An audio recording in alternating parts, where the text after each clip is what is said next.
এক ছেলে গাছ থেকে আম চুরি করে খাইছে। তখন সেই ছেলেকে এলাকার লোকজনেরা হুজুরের কাছে ধরে নিয়ে এসে বলছে, হুজুর এই আম চোরের বিচার করে দেন। হুজুর তার কিতাব বের করে সমস্ত লোকের সামনে কিতাব খুলে পড়তে আরম্ভ করলো। যে চুরি করে খাইছে আম তাকে দিতে হবে তার দাম, দাম না দিলে তার পিঠের উপরে কিল পড়বে ধাম ধাম।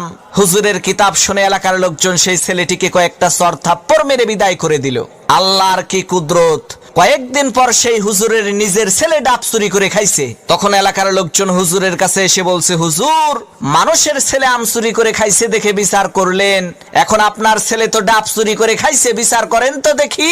লোকদের কথা শুনে হুজুর তার কিতাব বের করে বলল, ভাইরা আমার, কিতাবে লেখা আছে যে চুরি করে খাইছে ডাব তার হয় নাই কোনো পাপ। তখন এলাকার লোকজন বলল, হুজুর বুঝলাম ডাব খাইলে পাপ নাই, কিন্তু আপনার ছেলে তো একেবারে পাকা জোনা খাইছে। হুজুর তখন কিতাব থেকে পড়লো, যে খাইলো জোনা তার নাই কোনো গুনাহ।